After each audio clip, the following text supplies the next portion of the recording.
Muqaddima audio kitob 22-fasl. Podshohlik bir millat qo'lidan ketsa, ulardagi sulolaviy birdamlik saqlanib qolgan boshqa millatning qo'liga o'tadi.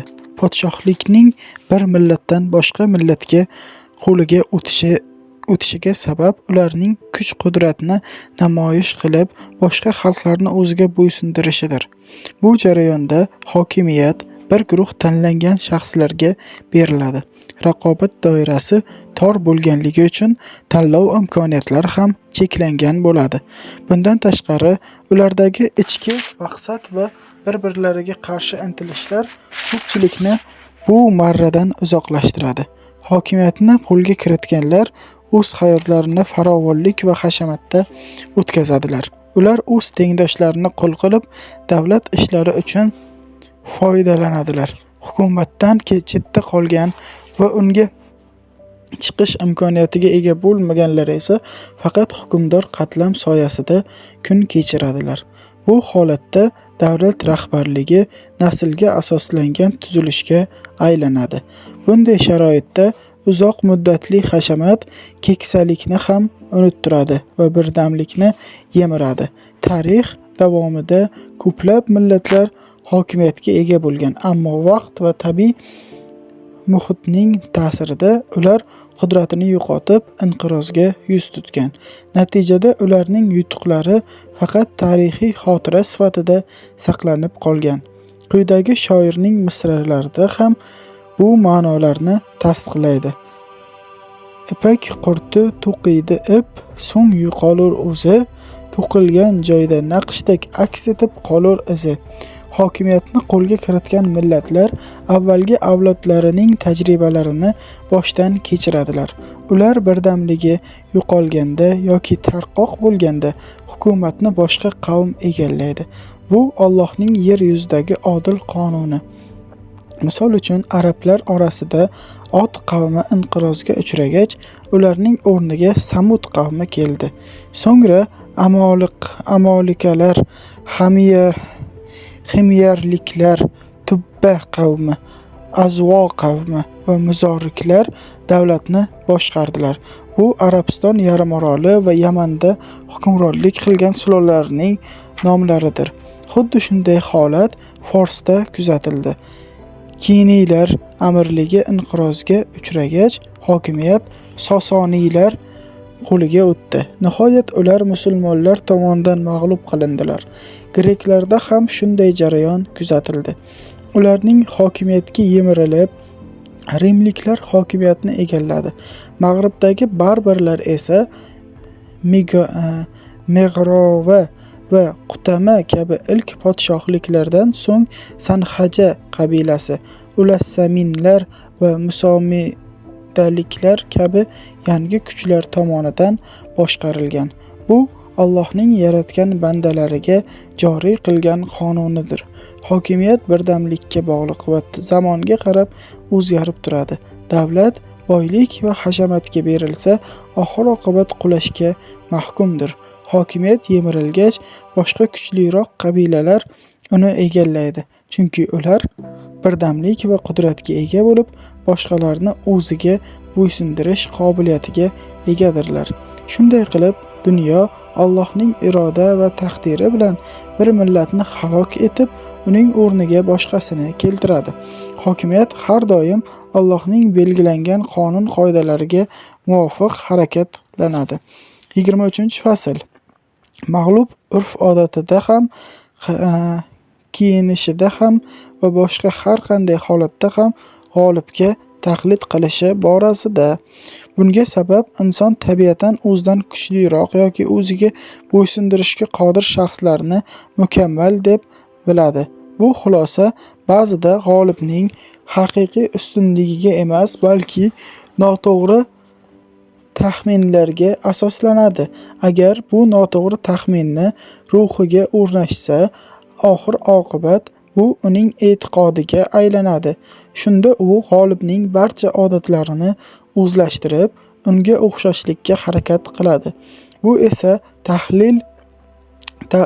taqlid qilish deyiladi, yoki u g'olibning ustunligi uning o'zaro birlasha olishi yoki buyuk jasoratining natijasi emas, balki uning urf-odatlariga bog'liq deb hisoblanishi mumkin.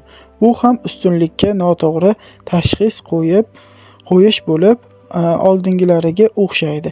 Shu sababli mag'lubiyatga uchraganlar har doim ham g'olib bo'lgan toifaga kiyinishida ham, ulovida ham, qurol-yarog'ida ham, qanday taqinishi-yu qanaqa xilini ishlatilishida ham, hatto boshqa barcha holatlarida ham o'xshashga intilayotganini ko'rishingiz mumkin. Axir yoshgina bolalarga nazar solmaysizmi?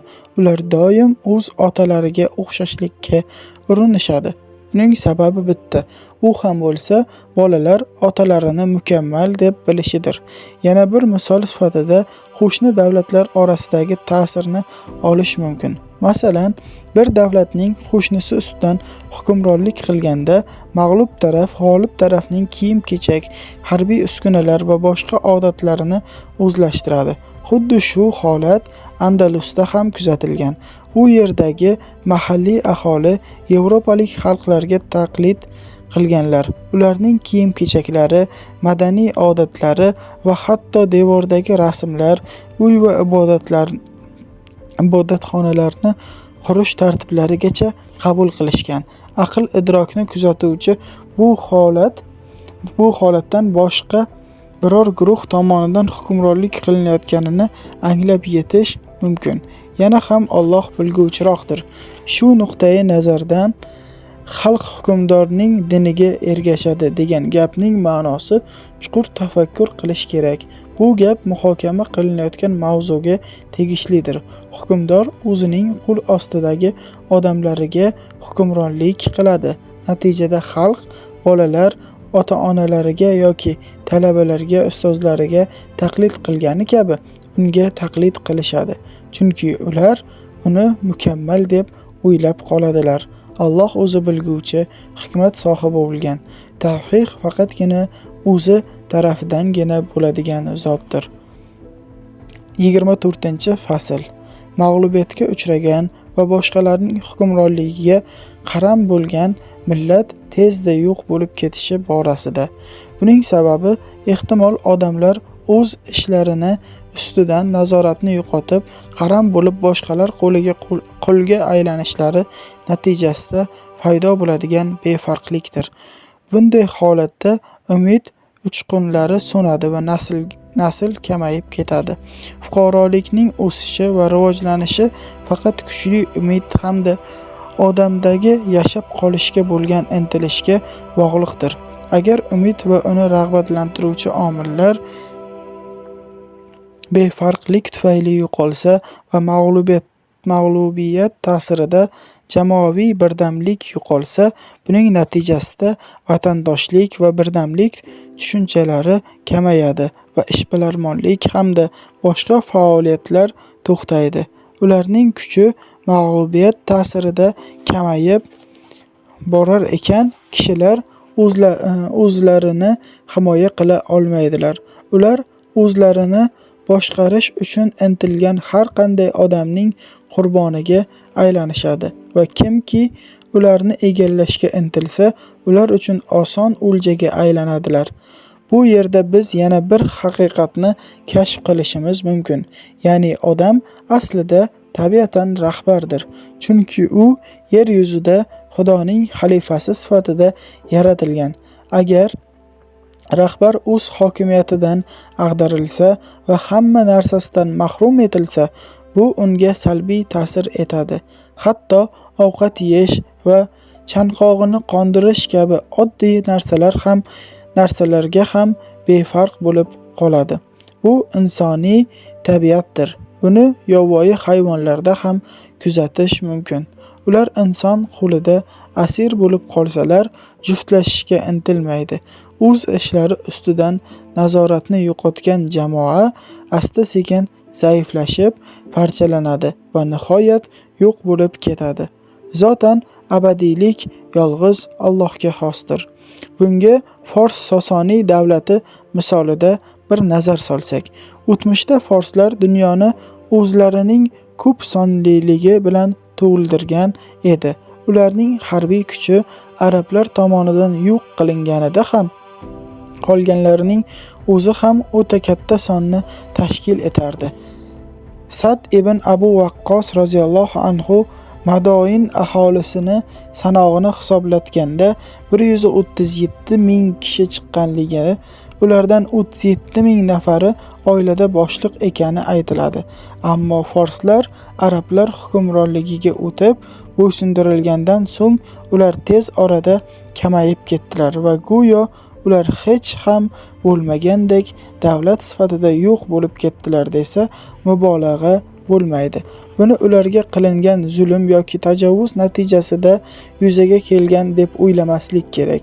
Negaki islom hukmronligi adolati bilan mashhurdir. Bunday parchalanish inson tabiatidagi bor bo'lgan ish bo'lib,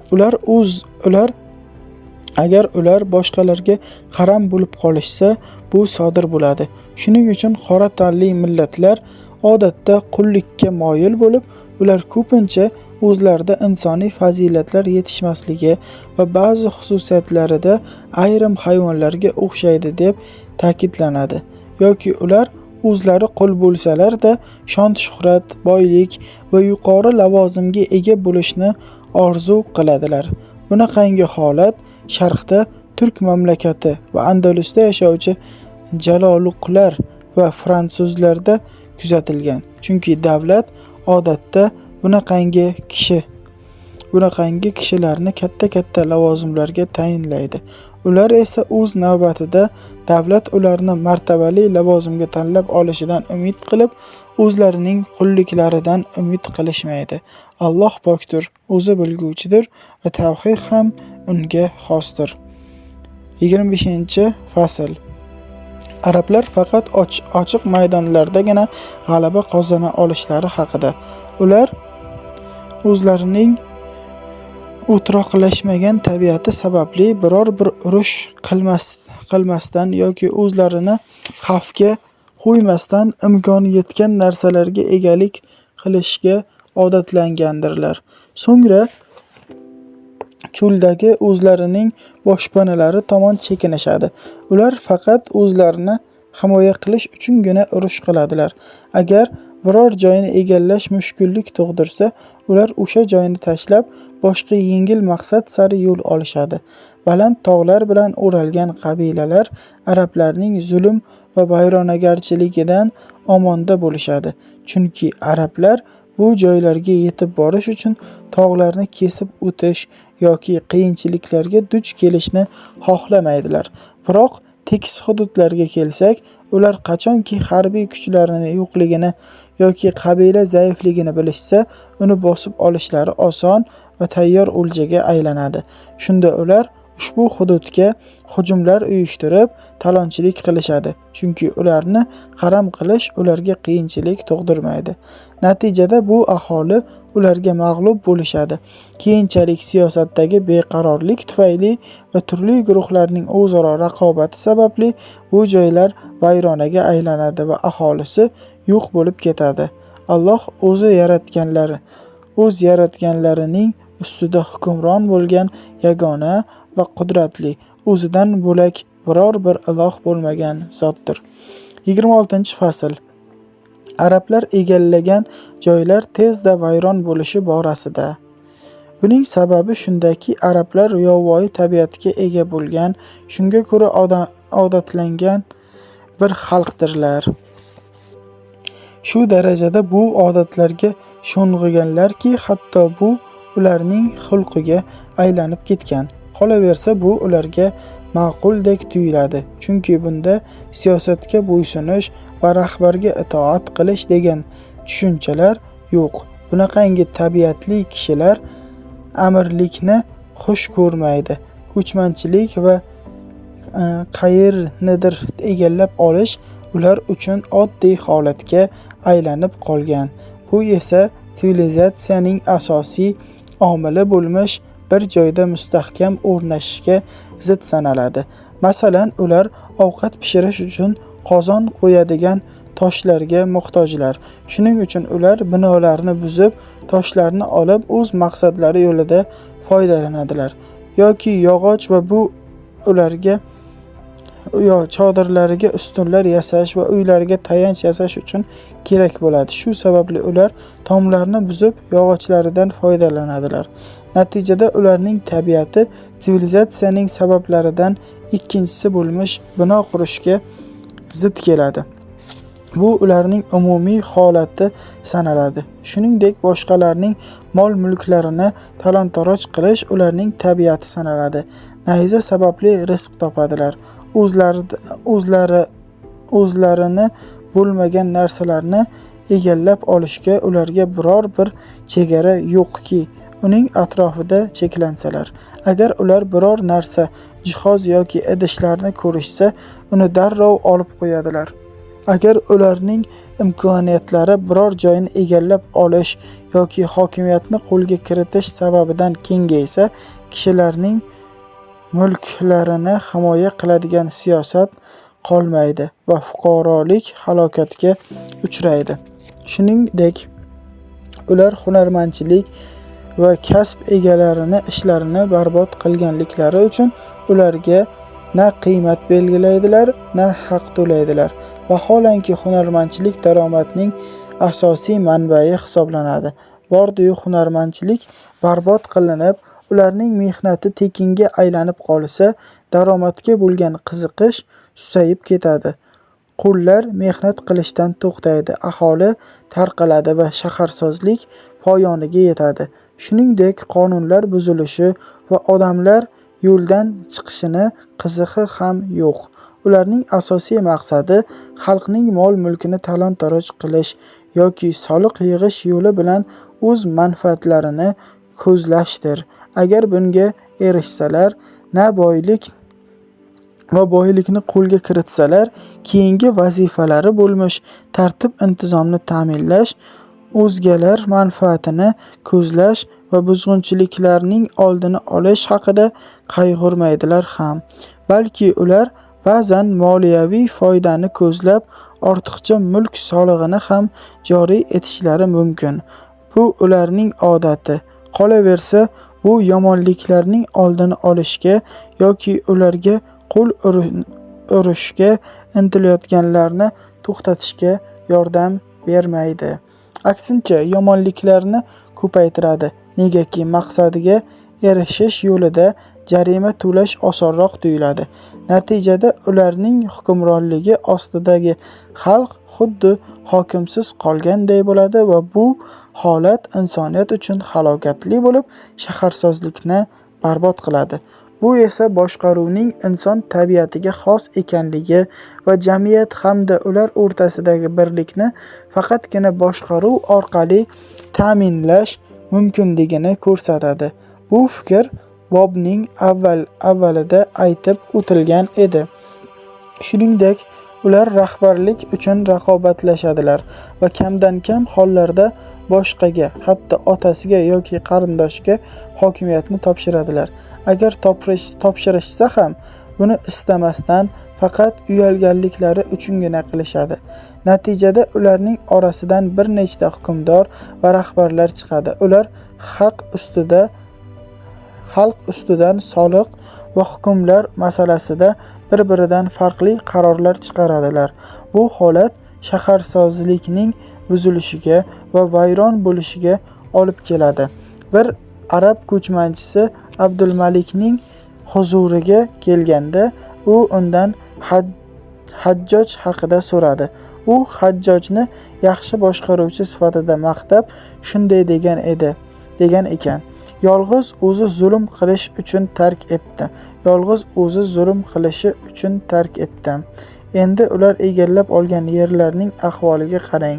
Xalifalik davridan boshlab bu yurtlarda shaharsozlikning vayron bo'lishi, aholisining tarqalishi va yerlarining boshqa holga kelib qolganligini ko'rish mumkin. Ularning qarorgohi bo'lmish Yaman xarobaga aylandi. Faqat bir necha shaharlar bundan mustasno.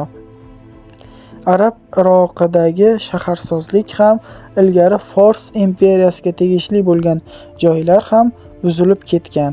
Shom ham xuddi shu ahvolda. Afrika va Mag'rib yerlari esa 5-asrning boshlarida Banu Hilol va Banu Sulaym tomonidan bosib olingan va ular bu yerlarni 350 yil davomida boshqarganlaridan so'ng butunlay xarobaga aylangan. U yerlarning yaylovlari Sudan va O'rta dengiz oralig'idagi butun yerlar ilgari shaharsozlik bilan rivojlangan edi. Ammo bugungi kunda faqat xarobalar, binolar qoldiqlari va qishloqlar ko'rinishi ularning o'tmish shon-shuhratini ko'rsatadi xolos. Alloh yerni ham, undagi narsalarni ham meros qilib berguvchi va vorislarning eng yaxshisi bo'lgan zotdir. 27-fasl. Arablar diniy atamalardan foydalanib, masalan, payg'ambarlik, valiylik yo umuman katta diniy voqea orqali hukmronlikni qo'lga kiritishlari haqida. Buning sababi shundaki, ularning tabiatan yovvoyi xalq bo'lganliklari uchun ham qo'polliklari va kibrli bo'lganliklaridan bir-birlariga bo'ysunishni istamaydigan millatdirlar. Ular rahbarlikka intilish va o'zaro raqobatlashishga bo'lgan kuchli qiziqishlari tufayli ham istaklari kamdan-kam hollarda birlashadi. Ammo agar ularning orasida payg'ambarlik yoki valiylik orqali diniy tushuncha paydo bo'lsa, namunaviy shaxs o'zlarida bo'ladi. Natijada ulardagi kibr va raqobat alangasi o'chadi. Mana shu sababli ham ularni boshqarish va birlashtirish osonlashadi. Bu din ularni qo'pollik va kibrdan qaytarib, hasad va raqobatdan uzoqlashtirishi orqaligina amalga oshadi. Agar ularning orasida Allohning buyruqlarini bajarishga chaqiruvchi payg'ambar yoki valiy bo'lsa, ularning yomon xulqlarini yo'qotib, yaxshi xulqlarga odatlantirsa va ularni haqiqatini yuzaga chiqarish uchun birlashtirsa, ular haqiqatdan birlashadilar hamda g'alaba va hokimiyatga erishadilar. Shu bilan birga, ular sof tabiatlari tufayli haqiqat va hidoyatni eng tez qabul qiluvchi xalqlardan biridir. Ular yomon xalqlar va razil odatlardan xoli bo'lganliklari uchun va ilk fitratlarida qolganliklari sababli yaxshilikni qabul qilishga moyildirlar. Chunki har bir tug'ilgan bola islom fitratida tug'iladi deb hadislarda bayon etilgan. 28-fasl. Arablar saltanat boshqaruvida boshqa millatlarga qaraganda ojizroq ekanliklari haqida. Buning sababi shundaki, ular boshqa xalqlarga qaraganda ko'proq badaviy hayot kechiradilar.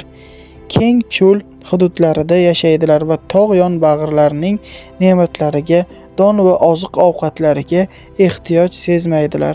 Chunki ular mashaqqat va qiyin hayotga odatlanganlar. Shu sababli boshqalarga ehtiyoj sezmaydilar. Bu erkinliklari ularning o'zaro bo'ysunishini qiyinlashtiradi. Ularning yovvoyi tabiati va erkin hayoti bunga sababdir. Rahbarlari ko'pincha qabila birdamligiga muhtoj bo'ladi, chunki shu birdamlik orqali himoya ta'minlanadi.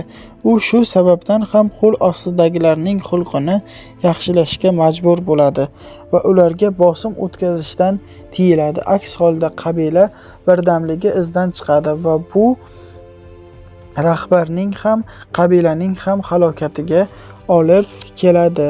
Saltanat va hukumatni boshqarish siyosat esa boshqaruvchining qattiqqo'l bo'lishini talab qiladi. Agar u bunday qila olmasa, uning siyosati barqaror bo'lmaydi. Shuningdek, arablarning tabiati yuqorida bayon qilinganidek, odamlarga mavjud narsalarni o'zlashtirishga moyil, lekin boshqaruv masalalariga va o'zaro hukmlarga e'tiborsizdir. Agar ular biror xalqni egallab olishsa, ular hukmronliklarini faqat mol-mulkni egallash bilan cheklanishadi. Boshqa boshqaruv tizimlariga esa e'tibor ham qaratmaydilar. Ba'zan ular jinoyatchilarni mol-mulk orqali jazolaydilar. Chunki bu soliqlarni oshirishda ham foydani ko'paytirish maqsadidan kelib chiqadi. Biroq bunday jazolash usuli jinoyatlarni to'xtatish o'rniga ularga qaysidir ma'noda yo'l ochish bo'lishi ham mumkin. Chunki odamlar o'z maqsadlariga erishish uchun mol-mulkni qurbon qilishlarini arzimas narsa deb biladilar. Natijada buzg'unchiliklar kuchayadi va shaharda vayronagarchilik sodir bo'la boshlaydi. Bu xalqlar tartibsiz, bir-birlariga zulm qiladigan holga tushib qoladi. Natijada ular madaniyat va tamaddunni saqlay olmay, tez orada tanazzulga yuz tutadi. Bunday tartibsizlikning tabiati shunday. Shu sababli arablar tabiatiga ko'ra saltanat siyosatiga mos kelmaydi. Ular faqat tabiatlarining o'zgarishi yoki diniy tuyg'u ularni tarbiyalashi orqaligina siyosiy boshqaruvga erishishlari mumkin. Diniy ta'limot ularning ichki nazoratini uyg'otib, bir-birlarini himoya qilishga undaydi. Bu holatni ularning islom dinidagi davlat boshqaruvidan ko'rish mumkin. Din siyosatni shariat va uning shaharsozlik manfaatlariga e'tibor qaratgan hukmlari bilan mustahkamlab qo'ydi. Xalifalar o'zaro ketma-ketlikda hukmronlik qilib, ularning saltanati yuksaldi va kuchli davlat tuzildi. Masalan, Rustam musulmonlarning namozga yig'ilishayotganini ko'rib, Umar mening jigarimni yedi, itlarga odobni o'rgatdi deb aytgan edi. Biroq ular keyinchalik dinni tark etishdi, siyosatni unutishdi va yana o'zlarining asl badaviy tabiatiga qaytishdi. Bu ularga bo'ysunuv va adolatni ta'minlash imkonini bermadi. Natijada ular yana badaviy hayot tarziga qaytib, boshqaruvni yo'qotdilar. Xalifalik hukmronligi tugaganidan keyin ular saltanatni butunlay boy berib, ajam xalqlari ularga hukmron bo'ldi. Arablar esa o'zlarining cho'lu sahrolarida yashashga qaytib, saltanat va siyosatni butunlay unutib qo'ydilar. Ko'pchilik hatto qadimda ular buyuk davlatlarga ega bo'lishganini ham bilmaydi. Holbuki qadim zamonlarda hech bir xalq arab davlatlari kabi ulkan davlatni barpo etmagan. Bunga Od, Samud, Amoliq, Himyar, Tubba davlatlari guvohlik beradi. Islom davrida esa Ummaviylar va Abbosiylar davlatlari bu qudratni davom ettirgan edi. Ammo dinni unutganlaridan keyin ular yana badaviy hayotlariga qaytib, siyosat va boshqaruvni yo'qotib qo'yishdi. Ba'zan ular zaiflashgan davlatlarni bosib olishlari mumkin, lekin bu ham yuqorida bayon qilganimiz singari madaniy muhitni vayron qilish bilan yakun topadi. Alloh o'z mulkini xohlagan kishisiga beradi. 29-fasl. Badaviy qabila va guruhlar shahar aholisiga mag'lub bo'lishi haqida. Biz ilgari badaviylar sivilizatsiya jihatidan shaharliklarga qaraganda orqaroqda bo'lishini aytgan edik, chunki ular orasida sivilizatsiya uchun zarur bo'lgan barcha vositalar topilmaydi. Ular o'zlarining kichik qishloq xo'jaligiga ega, ammo aksari hunarmandlar tomonidan tayyorlangan asbob uskunalari yetishmaydi. Masalan, duradgorlik, tikuvchilik, temirchilik kabi zarur hunarlar ularda deyarli yo'q. Shuningdek, ularda tangalar va oltin va kumush pullar ham yo'q. Ular o'rniga dehqonchilik mahsulotlari, chorva mollaridan olingan sut, jun, teri kabi mahsulotlari bor. Bu narsalar shahar aholisiga kerak bo'lgani uchun ular o'z mahsulotlarini tangalarga almashtirishadi. Shunday qilib, badaviylar o'zlariga kerak bo'lgan narsalar uchun shahar aholisiga ehtiyoj sezsalar, shahar ahli esa kunlik ehtiyojlari va qulaylik beradigan mahsulotlar borasida ularga ehtiyoj sezadilar. Demak, sahroyi kishilar asliy tabiatiga ko'ra shahar aholisiga bog'liq. Ular modomiki sahroda yashar ekan, shahar hududlarini bosib olib, hukmronlikni qo'lga kiritishmagunlaricha shahar aholisiga muhtoj bo'laveradilar.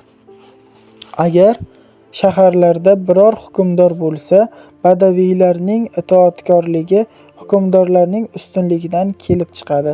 Agar shaharda hukmdor bo'lmasa, unga biror kishi shahar aholisining ustidan hukmronlik qilishi yoki qandaydir rahbarlik o'rnatishi zarur. Aks holda shahar sivilizatsiyasi parchalanib ketadi. Bunday rahbar shahar aholisini o'ziga bo'ysundirib, ularni mehnat qilishga majburlaydi. Bu ko'ngilli ravishda bo'lishi mumkin. Bunda u ularga pul mukofoti taqdim etadi va zaruratlarini qondiradi.